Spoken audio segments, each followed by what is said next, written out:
Ladies and gentlemen, coming to you live from the Lucky Dog studio in a hidden location somewhere in the upper Midwest of the United States of America, it's a brother making his own way but with all the wrong opinions. Welcome to the Morning Night Live with your host, the one and only P-Dog Knight.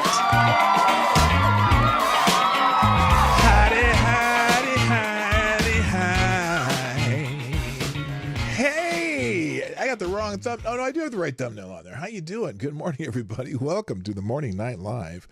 I'm your host, Marty, also known as P-Dog Knight on the internet, and welcome back to the P-Dog Knight channel, where there's some horse-faced lady talking about she's a medium now. Now, she seems a little large to me, not a medium, but you know what I mean. Hey, how y'all doing? It's Friday. It's open question Friday or something like that, and or Q&A day, and it's going to be a free-for-all because I got here so late, and I just wanted to start the show, and so I just set it up and got it going. So we're going to make it quick, this little intro, because I don't have time.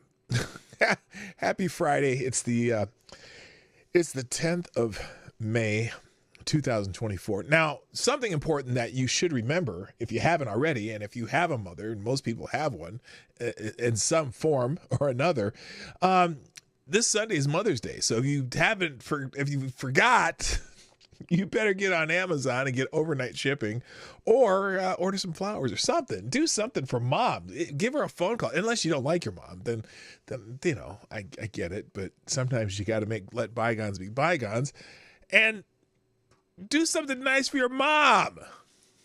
It's Mother's Day. Now, we have a tradition in our home where my lovely bride, Lady Boomer, likes to plant on Mother's Day, just because it's in Minnesota, that's kind of when you start planting flowers, because by then you shouldn't have any more frost. Although we did get a snow in June once, which was really weird, but that was definitely a major outlier. But it wasn't frost, it was just snow. But anyway, but it's Mother's Day. So please, please, please remember to do something for mom. All right. And I know it's a Hallmark holiday, but it doesn't matter, because you recognize mom on Mother's Day, because we just do. That's something you do. Okay. Just do it. Just do it. You know what I mean? Now, real quick, I haven't even set up the damn donation thing, have I? Let me fix this, because I got here so late. I don't think I did everything I was supposed to do. So anyway, we do got to, let's see, Streamlabs daily donation goal. Now it's Friday, so let's make the goal 100. I know it's crazy because we rarely reach our goal, but I'm gonna be extra special. Oops, wait. Hang on a second. I'm going to be ambitious today. I don't know why. Just because.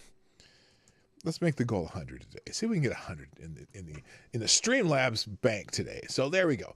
But we got a couple Hamiltons from Mr. Gunfox 61 himself. The first one, in fact, here, let's do this. I'll just do one of these things so you see it again.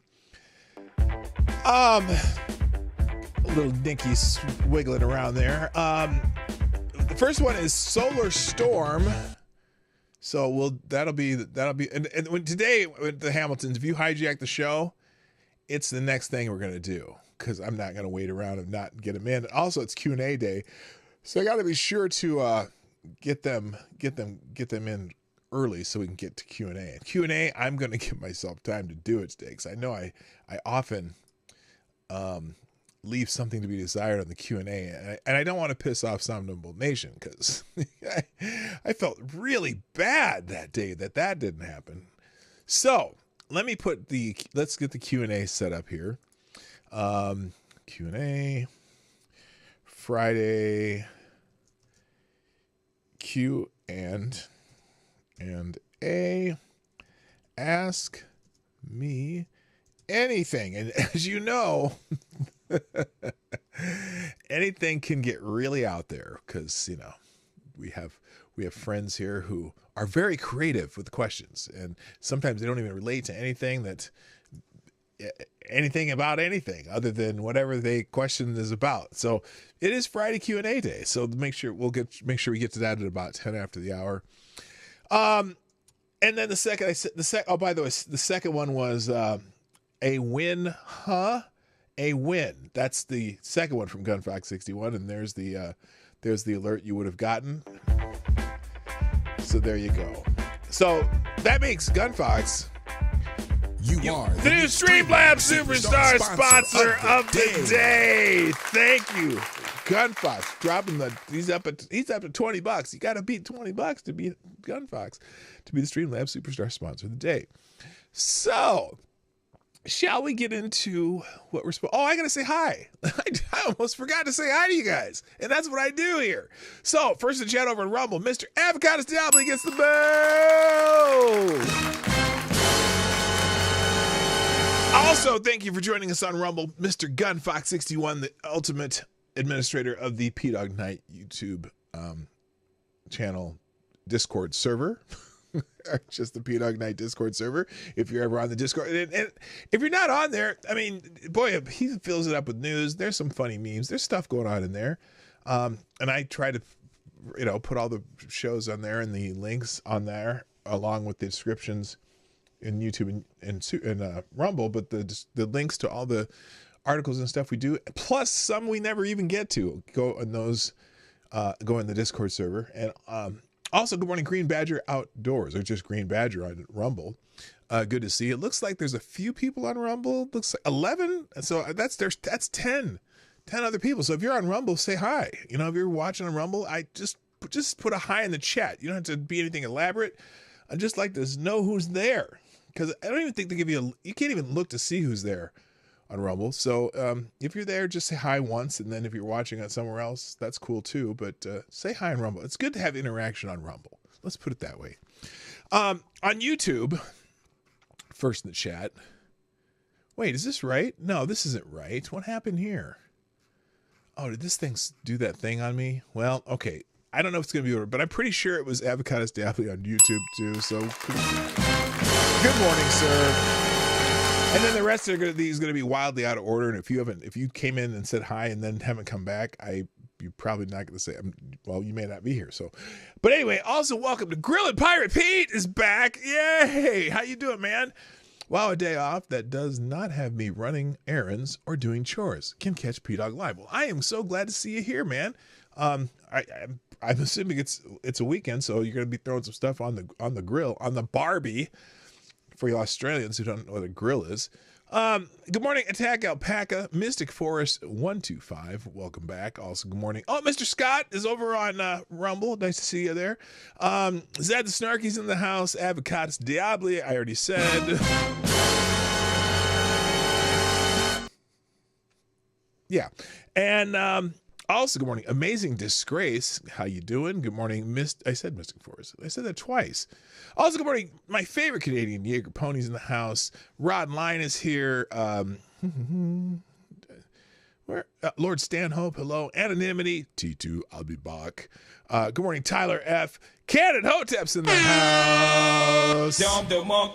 From Hotep Nation. Also, good morning to Rick Ashbringer. And... okay. Excuse me. As I scroll, is there anybody else here? Or am I just really far up? Oh, Simon Wolfwood. Hello, sir. And that's it. Okay. And I see Mike Savage is also on Rumble. That's awesome. Blarg. All right. So is Rumble working, by the way? I'm assuming it is because y'all are watching over there. I don't know. Mine doesn't seem to be. Why is that? I don't know. Is it working over there? Oh. Okay, it is. All right, good. All right, we're having a good day. It's a good day. All right. I didn't really, I don't have a day to mention today, except for, everything just went black. That was weird. But I can still see you guys. Okay. There's not a day to mention. Oh, by the way, thank you to the people who shared the stream, too. Share the stream if you haven't done so far. So, Somnambule Nation, Grill and Pirate Pete, Gunfox, And then and Tyler F. Thank you. If you haven't tweeted out or put it on Facebook or put it on I don't know, Reddit or whatever. Is there you know what I've never checked? I've never checked to see if there's a P-Dog Night Reddit page. I don't spend a lot of time on Reddit either, but I'm always curious if anyone's ever done that, but not that I'm asking anyone to. But one thing I do want to ask you though, if you happen to have a section of this show that you've seen that you go, we should just clip that and put it as a separate video, let me know, because I don't always go back and I don't watch every episode, especially if you're watching on a replay. Just send me the timestamp of what you should, say. You should put that just as a single out video, because I've been meaning to do more of that, and also doing more standalone videos, but I'm so busy. In the summer, especially when I start doing a lot of furniture stuff, which I'll start showing you some of that stuff too. I've been acquiring furniture, I refinish it, and then I sell it, and that's been kind of fun. But anyway, let's get into the damn news. So now, Gunfox has dropped 2 Hamiltons. Even before I get into the news of the day, I'm going to the articles from now on. If you drop that Hamilton and put an article in the link in Streamlabs, I'm going to do it pretty much right away. That way I never miss them. Okay, so let's start with Gunfox's article that he brought here from the Daily Mail. And I saw this, I did see this morning. Apparently,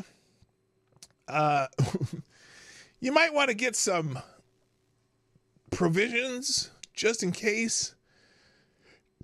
And also, you may not be able to communicate for a while. Well, why am I saying that? Well, because apparently there's going to be a severe geomagnetic storm today. And in fact, they say you're going to be able to see the northern lights from probably as far as down in the south as England.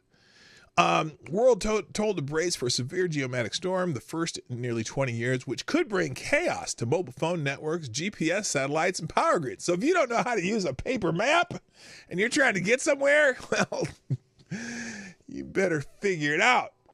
I was laughing the other day because I was wondering, do kids today know how to use just a paper map? And I don't, people don't have landlines anymore. It's, so anyway, a rare and powerful solar storm may occur, now that's definitive, may occur in outer space today, which could wreak havoc on Earth, officials have warned. The first in nearly 20 years if it happens. Well, now, does anyone remember the last solar storm? I don't. It didn't seem like it was a significant event. Good morning, Don Julio, Gulf City Biker and Trash Man. I don't remember the last solar storm. Anyway, at least 5 streams of plasma known as coronal mass ejection. This is sounding pretty. I'm gonna do that. Doesn't. That sounds like 5 streams of plasma known as coronal mass ejections are heading towards Earth, prompting the National Oceanic and Atmospheric Administration, the NOAA, to issue a severe geomagnetic storm watch for Friday into the weekend. This is the first such alert aired since 2005, when Earth was hit with the highest dose of radiation in half a century. This time around, I gross. Yeah, I know I am kind of gross, aren't I? Anyway, and also very childish. This time around, the unusual event could disrupt electronic devices like GPS and parts of the power grid, while citing how it may also drape a huge portion of the country, as far south as Alabama, in colorful natural lights. Now, being from Minnesota, we occasionally see the colorful lights anyway. Or if you're from North Dakota, up northern Minnesota, Michigan, so if you're in north, near the Canadians, because Canadians see this shit too. It's kind of known as the Northern Lights. But usually you can't see them from real far south. That'd be wild if you could see them that far south. Anyway, the CMEs, which is what do they call it? The coronal mass ejections. That just sounds so weird. The CMEs exploded from a massive sunspot on an area of the sun that is cooler than the surface on May 8th, paving the way for the Thursday alert. In it, officials explained how the expulsions of matter and magnetic field from the celestial body's atmosphere could cause problems for millions of Earthlings as soon as noon Eastern time on Friday. So, in about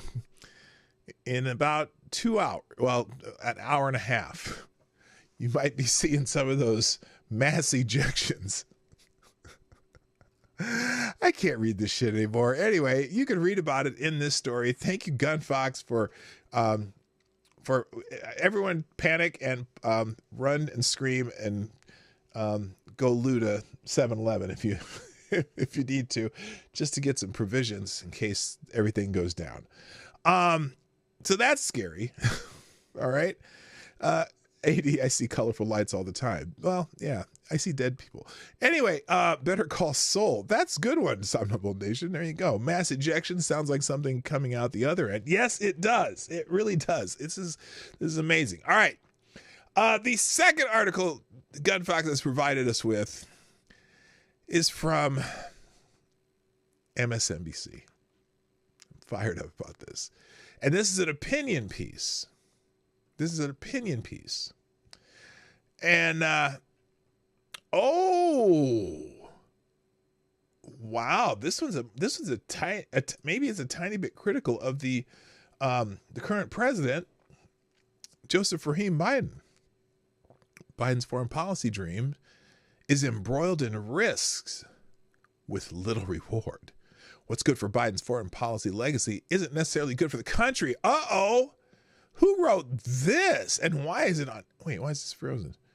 Why is it on MSNBC? Daniel R. DePetris, fellow at Defense Priorities, whatever that is. Okay, so let's read this. This could be interesting. They're being critical of Biden. Let's move the protest out of the corner. Okay, foreign policy wins under Joe Biden's administration have been in short supply. Wait a minute. I thought Joe Biden was loved by the world and they were so glad to get the guy with the funny hair out of the White House. And I thought Joe Biden was going to be, the savior. Maybe not. Yes, the president has done an admirable job cobbling together a durable coalition with Europe on behalf of Ukraine. Really? Have we really? It seems like we're doing all the heavy dollar dropping. Anyway, unlike previous. Oh, wait a minute. I didn't finish this. Listen to this sentence again. This sentence is hilarious. Actually, this sentence is freaking hilarious. Yes, the president has done an admirable job cobbling together a durable coalition with Europe on behalf of Ukraine as it defends itself against Russian aggression. Oh, that next line is, and unlike previous administrations, now in plural, not just the guy with the funny hairs, which paid lip service to the Indo-Pacific being a priority, Biden actually seems to believe it. The State Department and Pentagon have spent considerable time bringing East Asian allies on side and even brokered an entente. What's an entente of sorts between Japan and South Korea? Oh, kind of a partnership. Two U.S. allies who had a years-long spat over World War II era history. Still, the kind of grandiose diplomatic agreements that earn presidents privileged spots in the history books are nowhere to be found. Wow, Richard Nixon had his pivot to China and détente with the Soviet Union. Jimmy Carter had the Camp David Accords between Israel and Egypt. Ronald Reagan had the Intermediate Range Nuclear Forces Treaty with Mikhail Gorbachev. Bill Clinton had the Oslo Accords between the Israelis and Palestinians, although we all know how that turned out. Barack Obama had the Iran deal. Biden so far has nothing. Oh my. They kind of left someone out there. You don't think that the what was it? What they call the Abrahamic whatever deal that Trump put together was important. I mean, Abraham Accords. You don't think meeting with Kim Jong-un was important? We were like at a point where we were at peace and didn't have Kim Jong-un talking about, oh, we're going to destroy the United States anymore. Wow, they kind of left that out. I mean, I think now it sits in the craw of Democrats and leftists and the media and entertainers, and I know I'm being really redundant, but those are pretty significant too. And Biden, so far as nothing. Well, Biden barely leaves the White House, let alone does any real deals. He falls asleep in their meetings. What are you talking about? So anyway, boy. Anyway, an Israeli-Saudi normalization deal is supposed to change all that. In the administration's view, it would have transformational potential for the Middle East. Israel and Saudi Arabia, two of Washington's closest partners in the region, would finally bring their relations out into the open after years in which they collaborated in the intelligence sphere. Biden, Israeli Prime Minister Benjamin Netanyahu, and Saudi Crown Prince Mohammed bin Salman would all win. Biden would surpass the Trump administration's Abraham Accords. Well, the only reason that's possible the reason that's possible is because of the Abraham Accords. Netanyahu would earn the honor of being the Israeli prime minister who normalized the Jewish state ties with the most significant power in the Arab world. And MBS, Mohammed bin Salman, would get a crucial partner to contain Iranian influence. They kind of do that, half-heartedly right now. You know what I mean? They do it on the sly, but they don't admit that they're partners in the region. But they continue. What's good for Biden's legacy, however, isn't necessarily what's good for the United States. While that may sound overly politicized, you only need to take a glance at what the U.S. would have to give up in order to get the deal Biden craves so badly. First, it's important to note just how difficult it will be to actually bring Israel-Saudi normalization to fruition. In fact, the phrase Israel-Saudi normalization is a bit deceptive because the U.S. and the Palestinians are also involved in the process. Who the fuck are the Palestinians? And sorry, that's not right. Before October 7th, Riyadh would likely have been content with extracting a few token concessions from Israel on behalf of the Palestinians in return for normalizing ties. But with more than 34,700 Palestinians killed, Gaza leveled under the weight of Israeli bombs and hunger, a widespread problem in the territory, a problem that will only grow worse as Israeli forces begin Operations Rafah, where most of Gaza's humanitarian aid flows in. MBS, which is, again, Mohammed bin Salman, can't be perceived as turning its back on the Palestinian file. The Saudis are now demanding a credible, irreversible track for the implementation of a two-state solution as a price. Oh, that's interesting. What a credible, irreversible track toward a two-state solution actually means is open for debate, but even a mere process might be too much for Netanyahu to contemplate. He is dead set against the establishment of a Palestinian state and has repeated that mantra many times over the last few months. Netanyahu's political career is held entirely in the hands of ultra-nationalist ministers like finance ministers Bezalel Smotrich and National Security Minister Itamar Ben-Gvir, who seem to regard all Palestinians as terrorists and would rather annex Gaza and the West Bank into Israel. Netanyahu has little room to maneuver. He can either accede to Riyadh's demands on the Palestinian file and lose his coalition, or keep his coalition intact and hope the Saudis change their position. Yeah, I don't know if that's going to happen. Even if the Palestinian issue gets resolved, There are rumors Riyadh might be willing to delink the Palestinian peace in order to salvage a U.S. defense guarantee, although the State Department denied such a scheme was in the works. It's difficult to see why the agreement currently under discussion serves U.S. interests anyway. It serves the U.S. interests because the Saudis and the Israelis are the two most prominent forces in the Middle East. And also it would cause peace in the Middle East, which is good for the U.S., wouldn't it? Wouldn't that be good? And if we have a security agreement with the Saudis, maybe they'll start pumping the damn oil like they're supposed to. I don't know. The problem isn't Israel-Saudi normalization per se, but rather what the U.S. is willing to pay to get it. Okay, wait a minute. Are we going to start? We're not going to start subsidizing the Saudis who have they probably have plenty of money.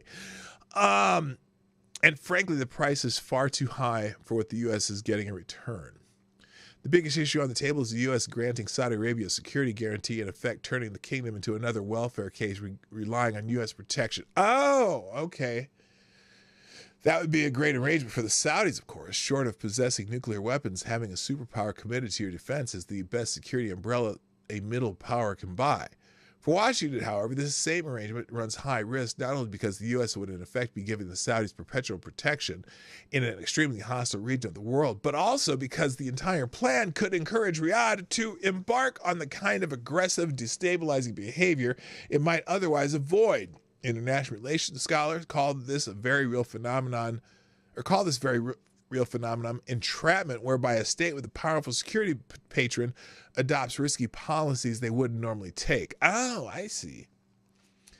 It's the geopolitical equivalent of a teenager constantly getting into trouble, knowing full well his parents will bail him out regardless of what he does. With the mighty U.S.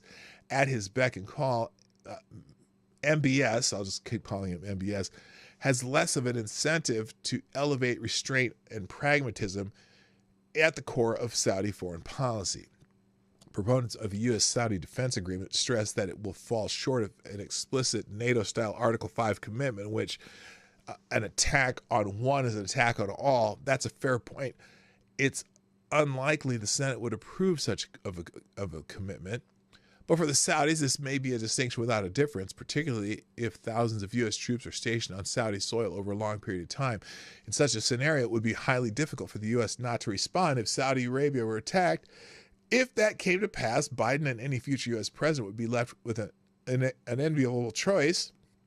Don't respond and undermine the U.S.-Saudi relationship, or respond forcefully and get swept into a conflict it would prefer to avoid. Oh, you mean like they're doing in Israel? Like they're withholding, well, I haven't gotten to that. Biden wants to withhold certain aid to Israel. And there are a lot of people pissed about that. Anyway, others are trying to sell the U.S.-Saudi Defense Pact as a mutual defense commitment. In other words, if the U.S. were attacked somewhere in the region, Saudi Arabia would also come to Washington's defense. But how credible is this argument? If a U.S. Navy vessel were struck by an Iranian missile in the Strait of Hormuz, does anybody really believe Riyadh would start shooting at Iranian targets on America's behalf? Perhaps, particularly when MBS is now invested in normalizing the kingdom's ties to Tehran. The recent past shows that Saudi Arabia is more than happy to take, but is reticent to give. Whenever the U.S. has been at war in the region, whether it was against Saddam Hussein's Iraq or the Islamic State, Saudi Arabia chose to stay on the sidelines. Well, maybe they'd be forced to not stay on the sidelines. Who knows? I'm just skeptical of this whole thing because Joe Biden's the one negotiating it. It's like, Trump would be like, okay, you want a defense agreement? What are we getting out of this? And then Trump would be like, open up them spigots, motherfucker. Because Trump would demand that, but see, Biden, he wants a green economy with the electric shit that doesn't work. It costs a lot more and ruins your roads, and so I don't know if he'd be that would be his problem. See, although with Biden. Now, let's be honest. When he says he wants to stop drilling projects here, he's more than willing to put them in China and the Middle East, whatever. So maybe, who knows? PST breaks up protesters at University of Penn. Oh my goodness, 95 arrested. Okay, I was just looking at the chat. So anyway, yeah, I just don't trust Biden to negotiate anything right now. I think Biden's a mess, and that's that. That's all I got to say about that. All right, thank you, Gun Fox, for dropping some articles in. We got about 15 minutes to get till we get to Q&A. So add your Q&A questions to the Q&A thing up at the top there on YouTube. If you're doing them on, if you happen to be doing them on Rumble, 3 question marks before and 3 question marks after. That'll make it easier for me to find questions on Rumble. But if otherwise, just do the ones on YouTube, and that definitely will be easier. All right, let's move on to what's happening in the world today. Like I said, I was going to skip. If you hijack the show, you're hijacking the show today. It's happening now. Today, I don't have a special day. I think someone put something in the chat, but I didn't see it. But it is this incredible man's birthday, although the late, great... Wait, what the hell's going on here? Come on. There we go. The late, great Fred Astaire. Fred Astaire was born on this day in 1899. He would have been 125 years old, which, I don't know if anyone's made it that long. But one of the great entertainers in American entertainment, American-style entertainment. A great dancer, singer, performer, just one of the all-time great celebrities in history. And I remember, when I was a kid, Fred was already old, but he could still do that thing. He was a pretty damn talented man. So happy birthday to Fred Astaire. All right, let's get through the daily topics quickly. And these are not in any particular order. Tallahassee is trending because there was some nasty tornado action in Tallahassee. Pretty much the entire town lost power. Tornado damage in Tallahassee. Railroad Square, shredded insulation, wood and metal littered around, pieces of roof ripped off multiple buildings. It says wasn't bad damage, but Woodville got hit a little bit, the tornadoes. So, and then also the Tallahassee morning storm wreaked havoc on the Florida State University Flying High Circus tent, and it is no longer standing. So, I haven't gotten any information on injuries and things like that. Meteorologist here. Lofting debris, and here we are in Midway, and we're going to watch. Here is Midway. Our power just went out. So here is Midway. Here's Blue Star Highway. That tornado is on the ground, lofting debris. And here we are in Midway, and we're going to watch this in just a second here. I just need to make sure that we don't need to take cover. During the storm. That's what this printout was. Okay, so here is Midway. She's nervous. Tallahassee is now under. Okay, and Tallahassee is now under a now a tornado warning until 7:30. So I just want to.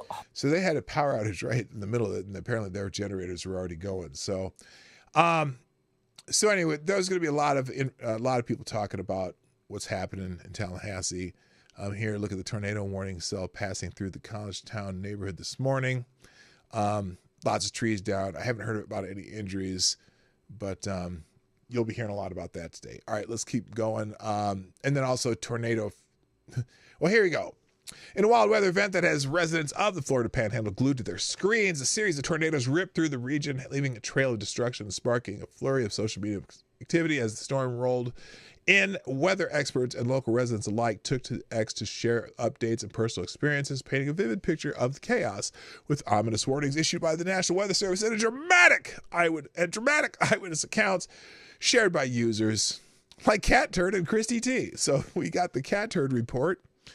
And then the digital storm was almost as tense as the one outside. The Tallahassee radar outage added to an extra layer of drama, leaving residents scrambling for updates and sharing their own observations. Despite the severity of the situation, the online community rallied, offering support and humor to lighten the mood amidst the storm. As the dust settled and the cleanup began, the resilience of the Florida Panhandle shone through, with residents banding together to weather the storm and rebuild. So inspirational. So, moving on, also in the trending line, the Magna Carta is trending, not because some law scholar or historical genius guru wanted to talk about the origins of our legal system in the Western world. No, it's not true. Sorry, excuse me. Take a sip of my reparations coffee here in the Shell Brewery cup. No, the Magna Carta is trending is because these two old bags decided they were going to try to destroy the Magna Carta, the actual printed Magna Carta. Two grannies tried to destroy the Magna Carta. I guess you're never too old to be a douchebag. To try and destroy priceless artifacts, two women in their 80s attempted to smash the protective glass encasing the Magna Carta at the British Library. The elderly activists used a hammer and a chisel to attack the priceless 1215 Royal Charter. Security intervened before further damage could be inflicted on this historic artifact. Note how many people are filming instead of trying to grab the weapons from the old bats. Don't tell me they were just stop oil artifacts. Are you kidding me? Let's see what the old bags have to say for themselves. So here it is. They're literally trying to break into the glass.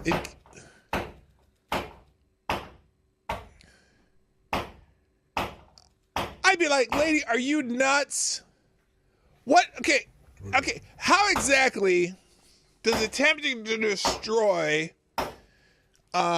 historical pieces of art or can you come to whatever?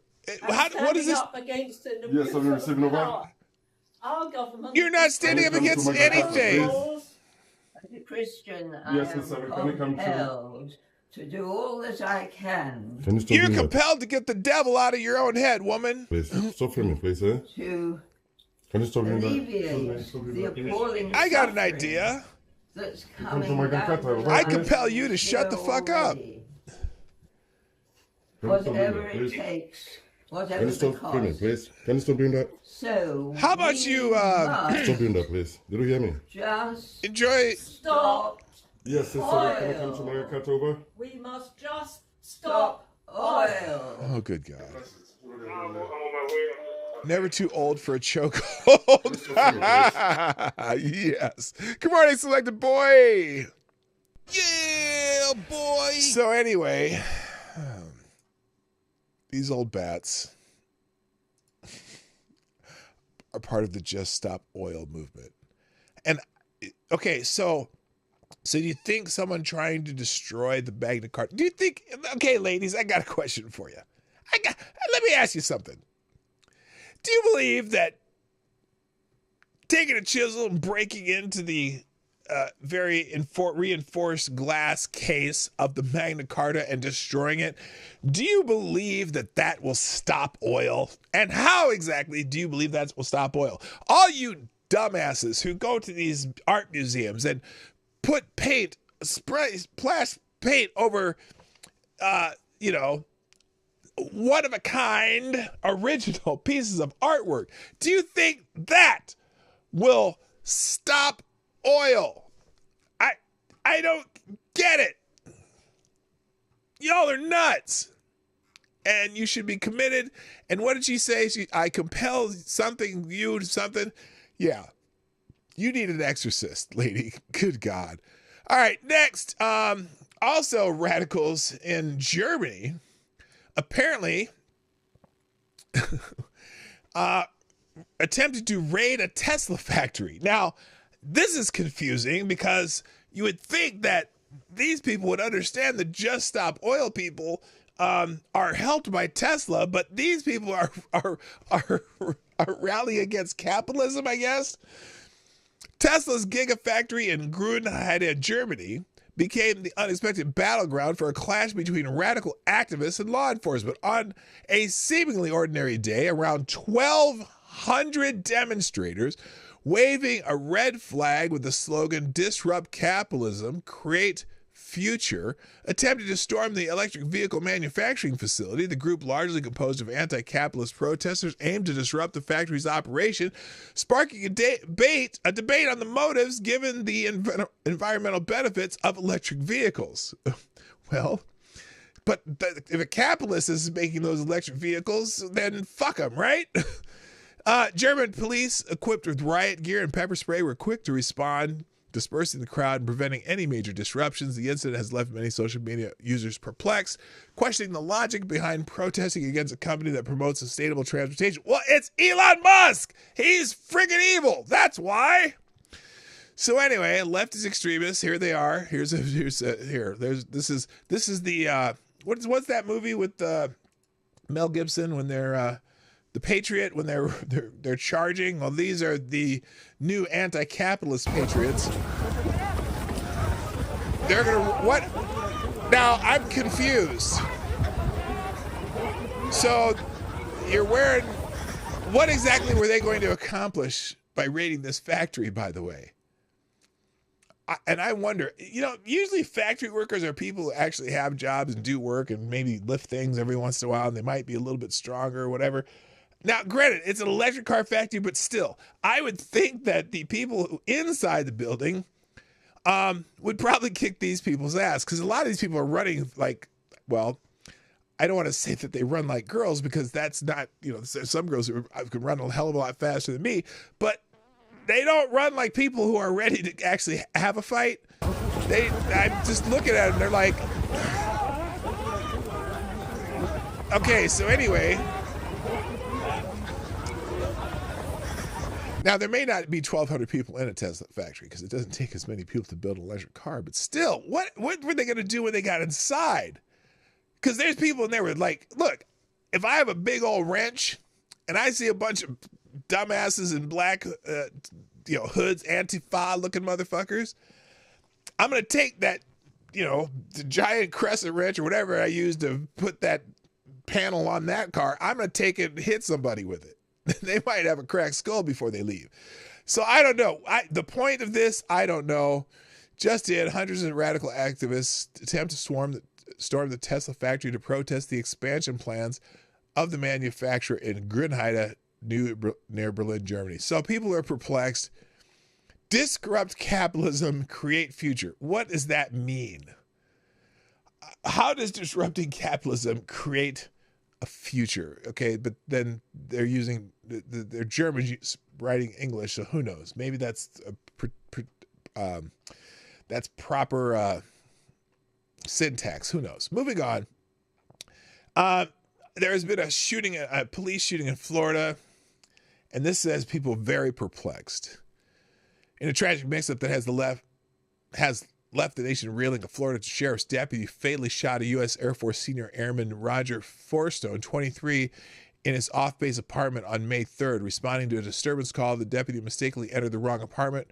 Fortson, who was on a FaceTime call at the time, armed himself after looking through the peephole and seeing no one. When he opened the door, the deputy fired immediately, killing Fortson. The incident, captured on body camera footage, has sparked outrage and calls for accountability. The family of the deceased airman has denounced the shooting as unjustifiable, while the sheriff's office maintained that the deputy went to the correct address.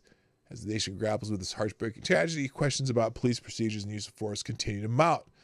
So I don't want to show the body cam footage, but this says they knocked on the wrong door and just shot the dude immediately, probably because he had a weapon to protect himself.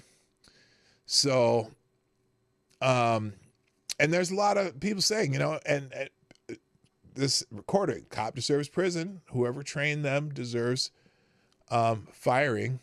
Now, of course, Bishop Talbot Swan is going to try to exploit this as much as he can. As a veteran, this makes me especially angry, but it cannot be understated enough that the cop went in with the mindset of shooting someone. Yeah, there's links to it here. You can get more depth in the story, but you watch it and he just went in shooting, basically. And so not good. We'll see if this turns into if this turns into action in the streets, I have a feeling that this cop's going to be immediately held to account for this, though. Also, tragedy spikes in St. Petersburg, Russia.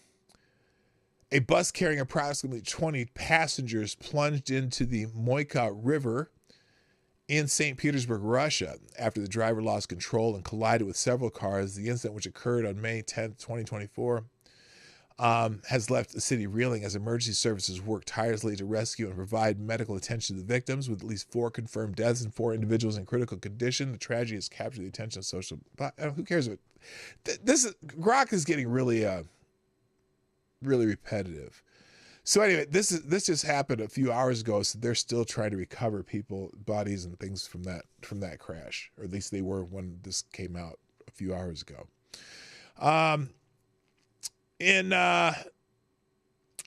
Now there's also apparently there's an article in Politico about this. Let's just do this first, though, because I got to get to Q&A after this. The DNC dilemma. This is another one of those Grok Twitter blips of what people are talking about. As the Democratic National Convention looms on the horizon, organizers are navigating a political minefield. Oh, really? You mean because it's in Chicago, just like in 1968, and there's a lot of protests around the country like 1968, and now we got a police shooting? Oh, my God. Concerns about potential protest and a strained relationship between Mayor Brandon Johnson and Governor J.B. Pritzker have sparked discussions about moving some convention activities online or to Ohio. Whoa, what? No, please keep it in Chicago. I want to see the shit show.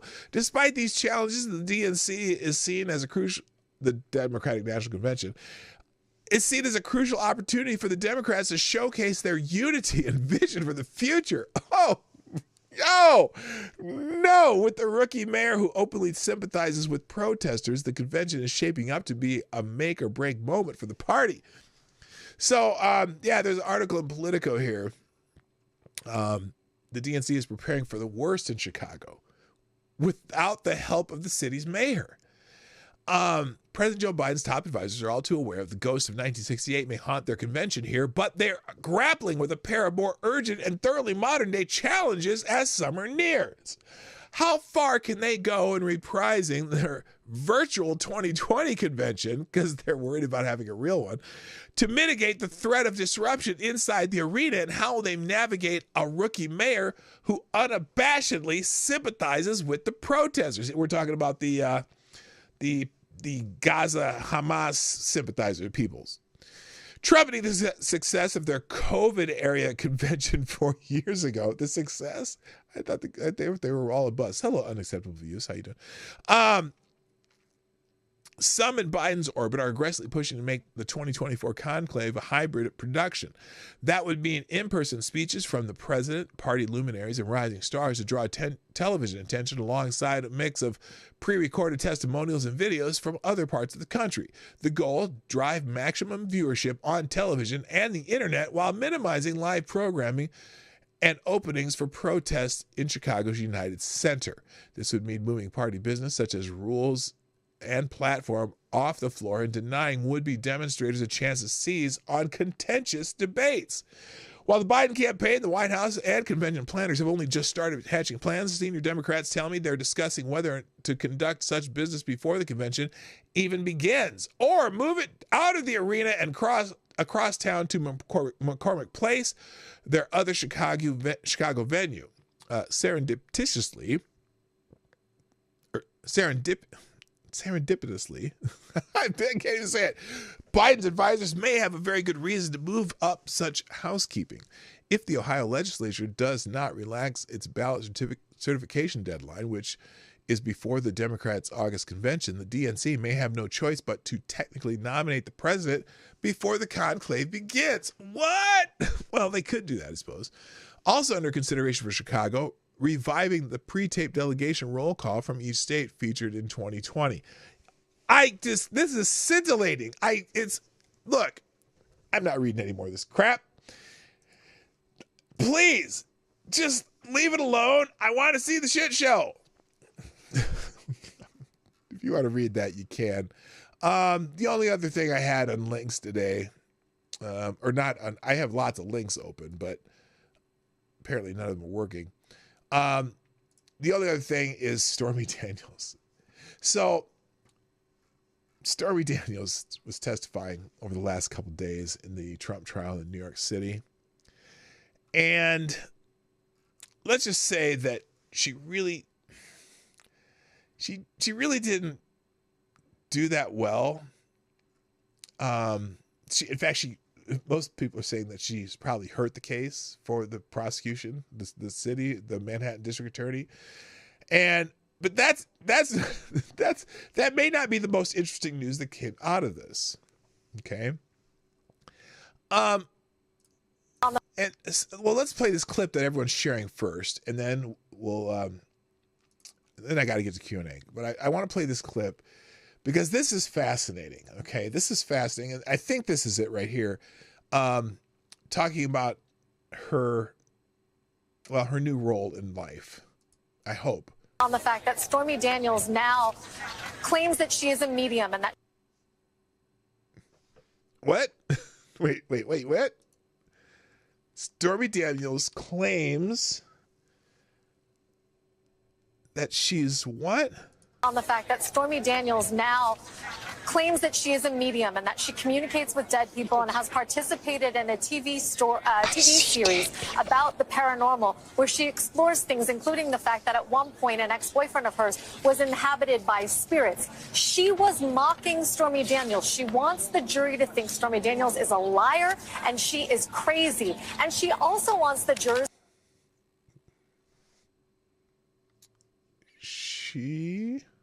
I see dead people. She's a medium now?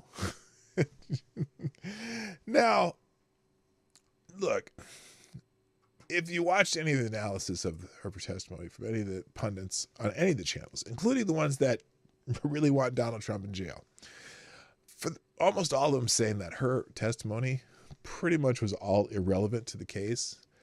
And as I mentioned several times in the last few days, the state of New York, in the Harvey Weinstein case, threw out his conviction or said they would have to do a new trial because of the irrelevant testimony that was just there to make him look bad but had nothing to do with the case. And this case has now two witnesses, David Pecker and Stormy Daniels, whose basic case had nothing to do with this particular case as far as any direct evidence goes. And now they are another person that was going to be testifying, Karen McDougal, the Playboy model. She was scheduled to testify next. The prosecution apparently feels Stormy Daniels' testimony went so badly.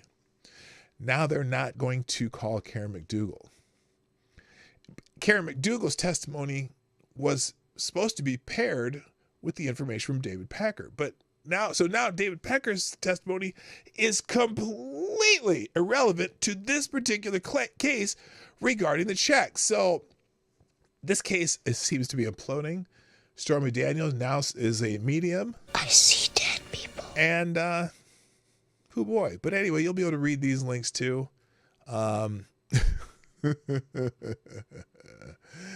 Deranged.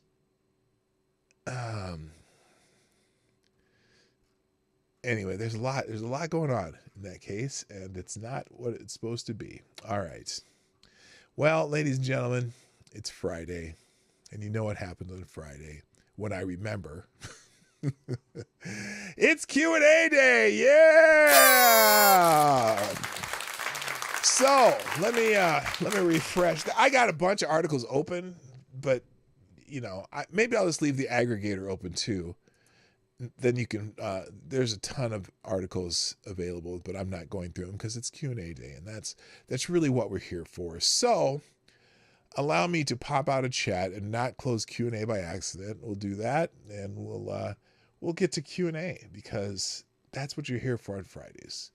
That's what you're here for, okay? By the way, if you haven't hit the like button yet, I understand. This show sucks. But do it anyway, just to keep me motivated. And if you haven't shared the stream yet, you can share it now during the show. You could have shared it before the show. You can share it after the show. Just share it. It doesn't matter when. Just share it.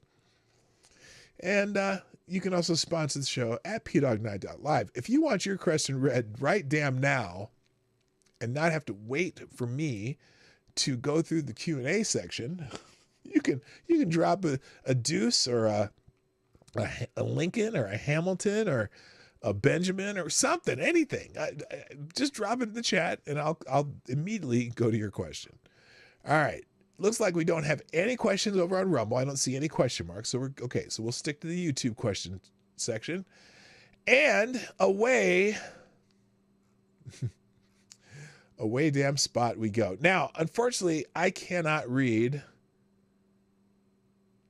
Lord Stanhope's question, the first question on here, because I have this little bar of it. This is dumb. They should make it so you can see anything above that bar. If I close it, I won't be able to see any of the questions. So, Lord Stanhope, you're going to have to ask your first question again.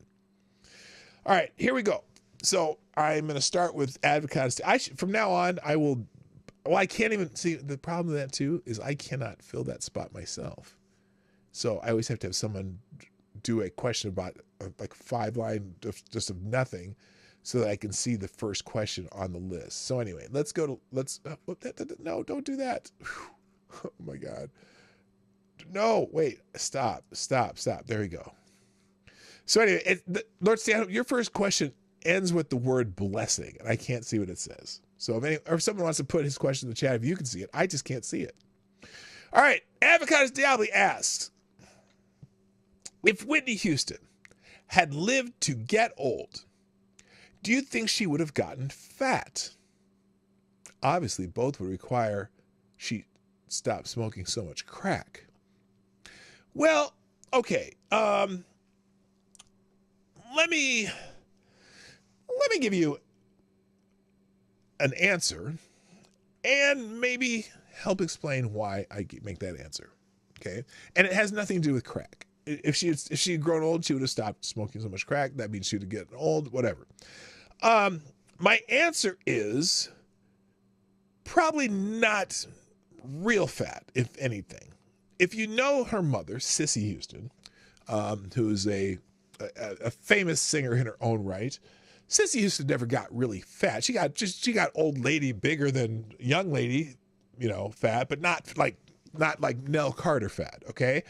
And if you think of her auntie, Dionne Warwick stayed thin throughout her entire life. Probably got some good advice and health advice, and she had a physical trainer and all that stuff. So I would say Whitney Houston probably would not have gotten fat had she gotten old. All right. Thank you. Thank you for that question. Lord Stanhope asks, Scotch or Irish whiskey? Look, I haven't drank a lot of Irish whiskey. Jameson's here and there. I have drank a lot of Scotch whiskey, but preference, just bring the booze, man. No, I'll only say Irish because I'm half Irish. That's all I can do, because I don't really have a preference. Because I personally prefer bourbon. So there you go. Avocados Diabli asks, so you think anyone has ever been born with upside down eyes and they grew up that way and compensate for it so well no one ever noticed, including them?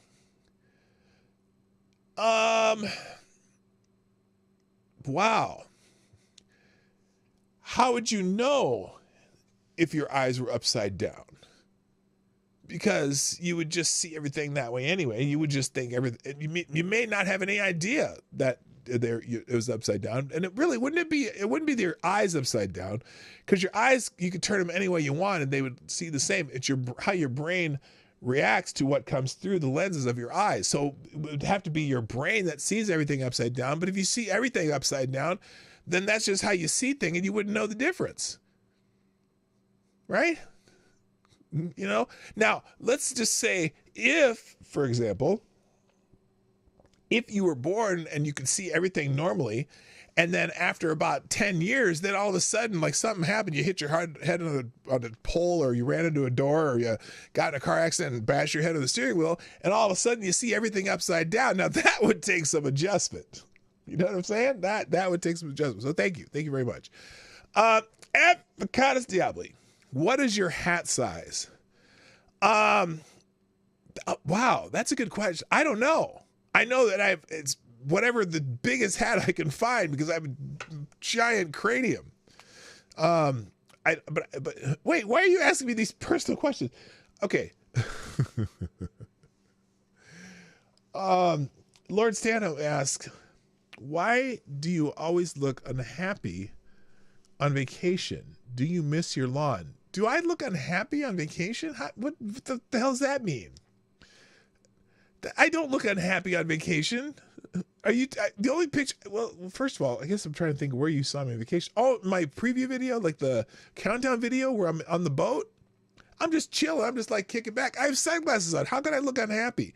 I don't look unhappy on vacation. I'm always happy on vacation. And miss my lawn? You know, here's weird. I mowed my lawn for the first time in over a year yesterday. I have not mowed my lawn in a year. Why? Because I've been paying the kid across the street to mow my lawn when my hip hurt, and I just kept doing it. But I actually mowed my own lawn yesterday. That was weird. I didn't realize. No, I don't. By the way, I certainly did miss that. Okay, next. Avocados Diabli, what's your inseam length? That's a little personal. Okay, my inseam is 32. Well, it depends. In Levi's jeans, 32? 33, really? Okay. What's your waist size? 40? Shoe size? 14D? Avocados Diabli, if I were making a body double of you, which I definitely am not, I needed to kidnap you to make the switch. When would you least expect it? Well, probably right now, but you're kind of out of luck because you're there, and I'm here. Nice try. Lord Stanhope, what's your favorite type of salami? Wow. There are types of salami? I had no idea. No, I'm just kidding.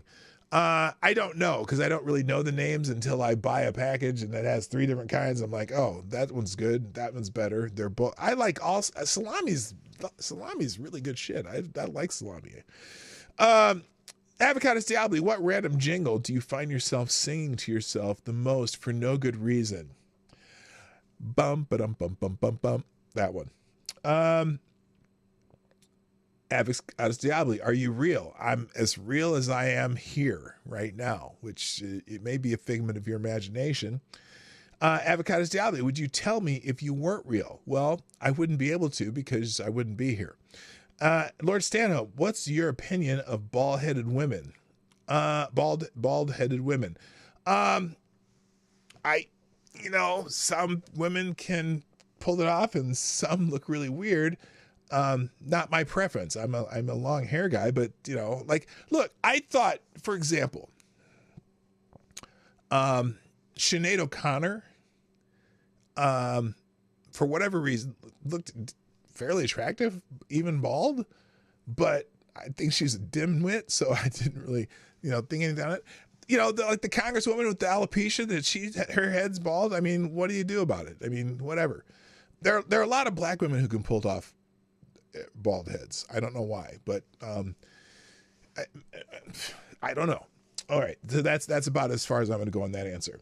JB asks, somehow you trap a genie. How do you hustle the genie for infinite wishes?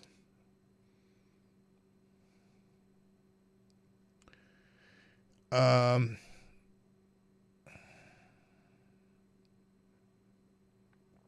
don't know, because don't they have to, it would seem like they have to grant your wish, right? I don't know how it works. I grant you 3 wishes. Well, if the first wish is, I wish that you grant me 2 more wishes for every one you grant me.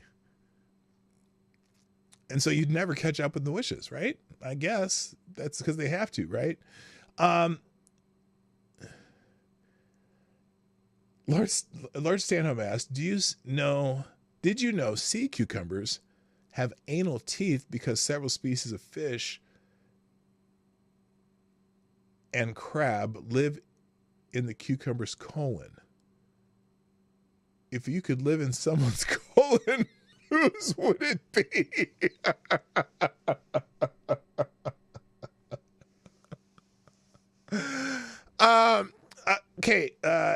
Okay, let me just get something straight.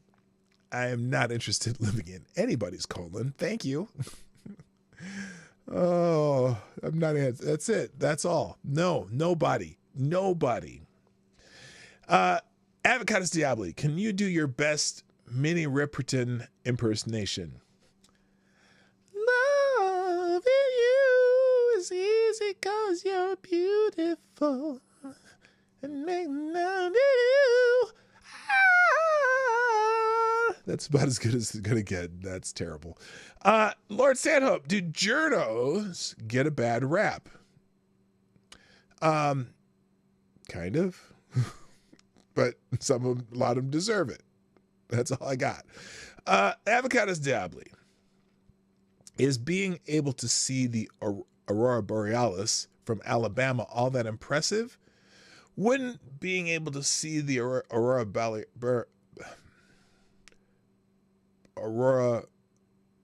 Australis from there be more so? Well, of course it would.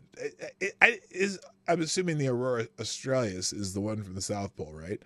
I don't know. I didn't even know there was one, first of all. And 2, yes, it would absolutely be more impressive, but it's impressive to see it from Alabama too. Just saying, okay? Let's see. Avocados Diabli.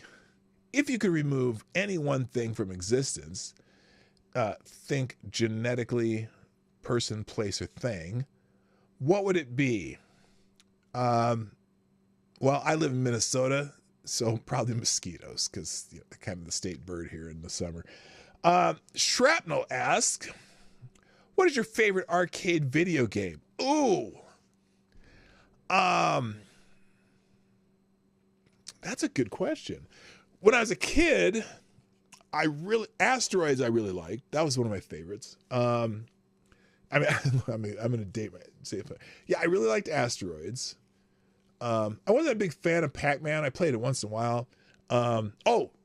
What's the one, not Space Invaders, but the one where the Missile Command. That was my favorite. I really liked Missile Command.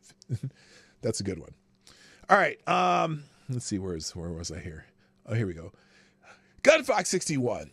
How spicy do you think it will get with the election? Oh, this one's going to be brutal. Yes, I liked Gallia too, or I think that's how you say it. No, I really like Missile Command. That was one of my favorites. Okay, let's see. What was it? Oh, how spicy do you think it will get with the election? Yeah, look, the Democrats are going to go completely nuclear on Donald Trump. I mean, they're gonna be pulling out everything they can, and they're kind of gonna look like assholes, I think. But they are gonna go like negative, like you've never seen before. And I think there's gonna be a similar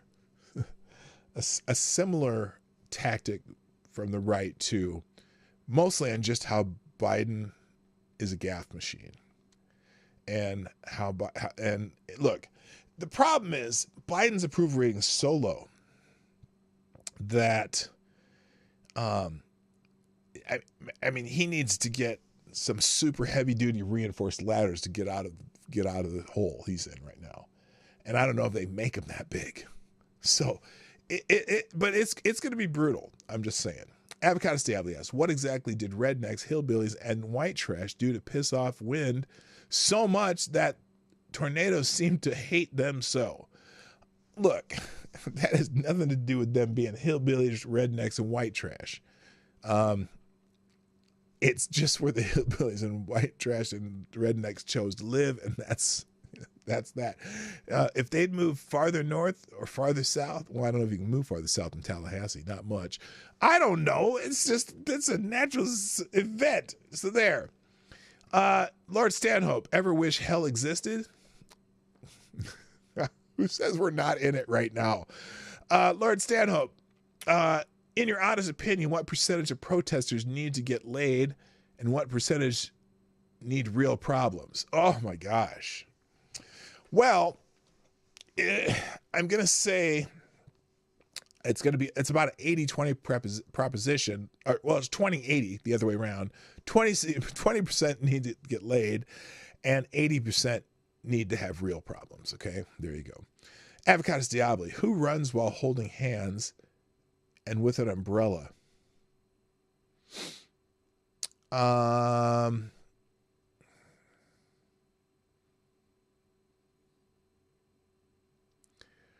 Richard Gere and Julia Roberts.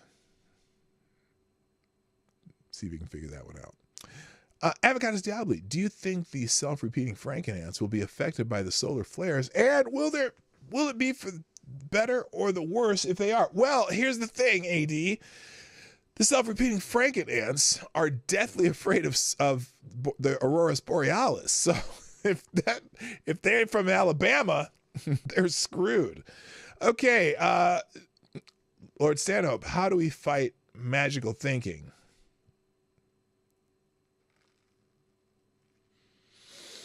How do we fight magical thinking? Well, just drop them in a bowl of Lucky Charms and they'll be magically delicious. And you can eat them up. That was so weak. I don't know. Lord Santa, will you have a good weekend? Yes, I will, because we're going to see my daughter and the grandbabies this weekend on Mother's Day. That'll be awesome. Lord Santa, what's worse? What are worse, crackheads or tweakers?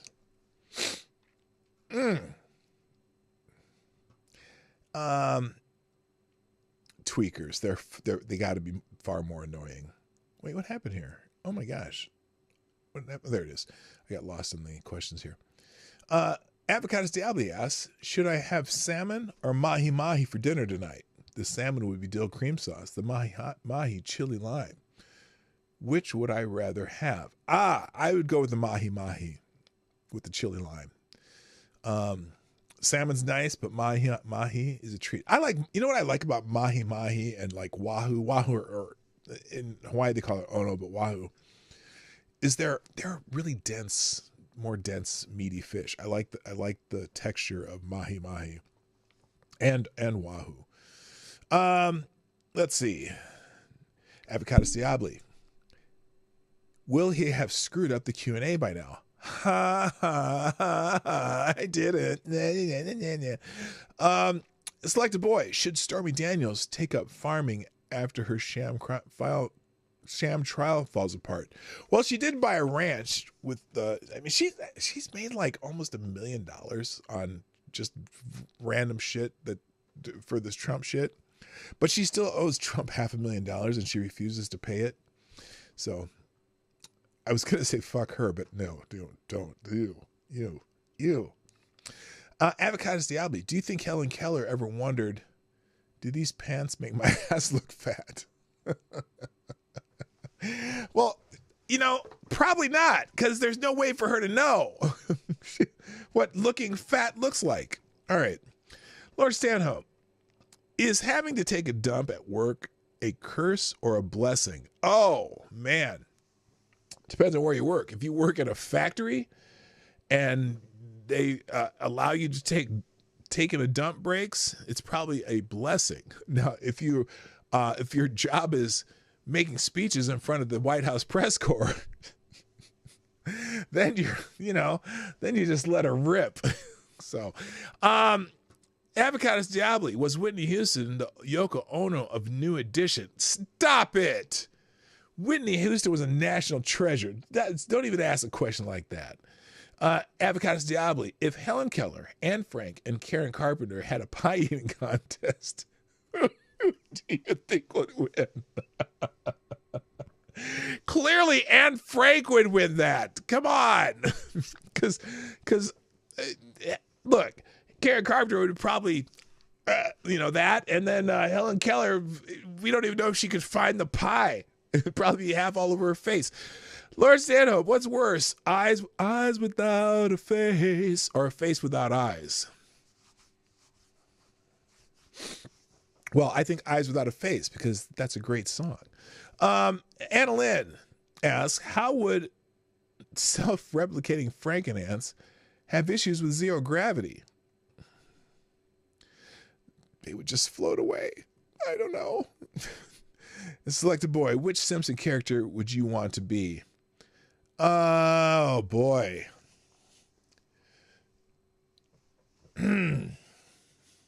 Which Simpson character would I want to be? There really are no cool Simpson characters, are there? Well, actually, you know what? Lisa Simpson's actually the one kind of cool character on that show. She's smart. She's talented. She can play that saxophone. I'm probably Lisa Simpson. I play saxophone. She plays saxophone. I'd be Lisa Simpson. There you go. Annalyn, I need a good breakfast liquor. What do you recommend? Well, liquor or just alcoholic beverage, because, a good Bloody Mary. Oh, vodka. Yeah, Bloody Mary, vodka. There you go. That is a breakfast liquor. That's like special breakfast nutrition is vodka. And finally, the last question, and I'm not taking any more after this one.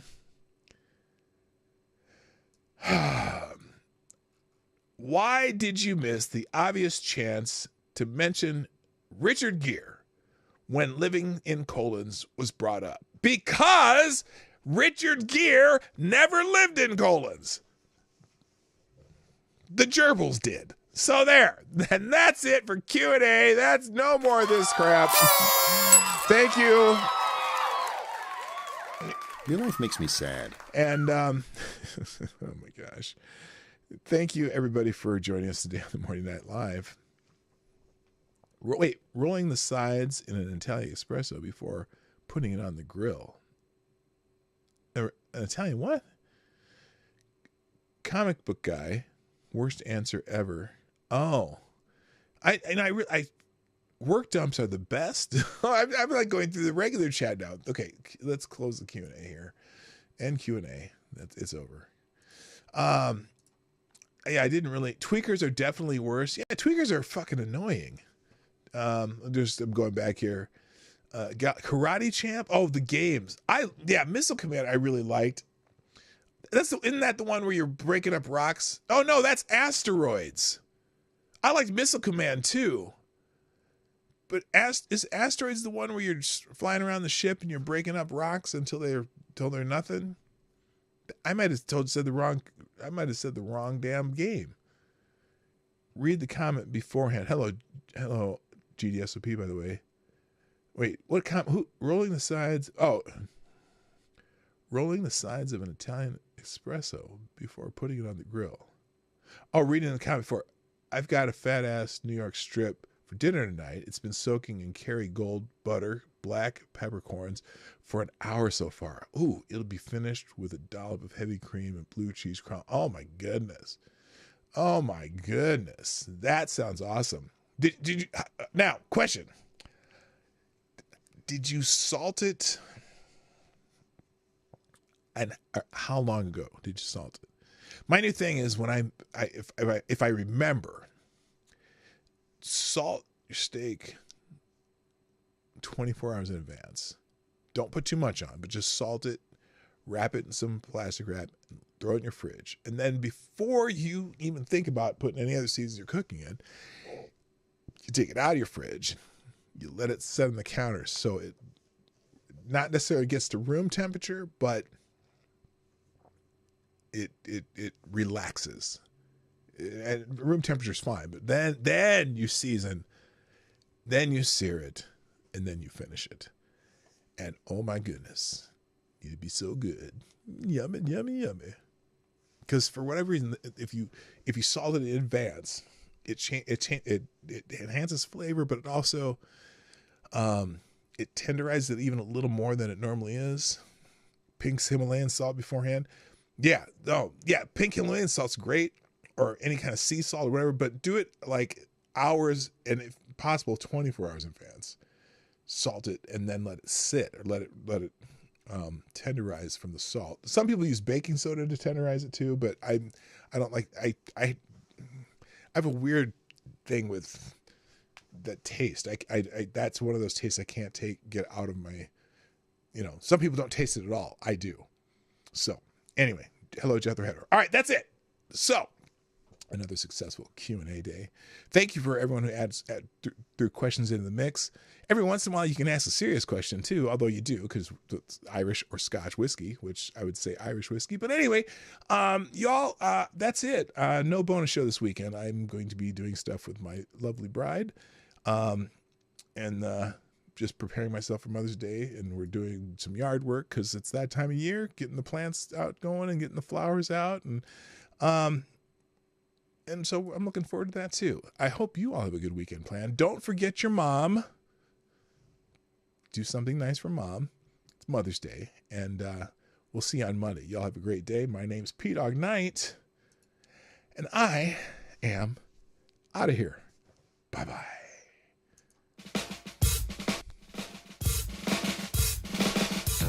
Hey, this is P-Dog Knight. And thank you for watching today on the P-Dog Knight channel. If you have an observation or remark you'd like to make about this video or my channel, I absolutely welcome you to write it in the comment section down below. I really look forward to hearing from you.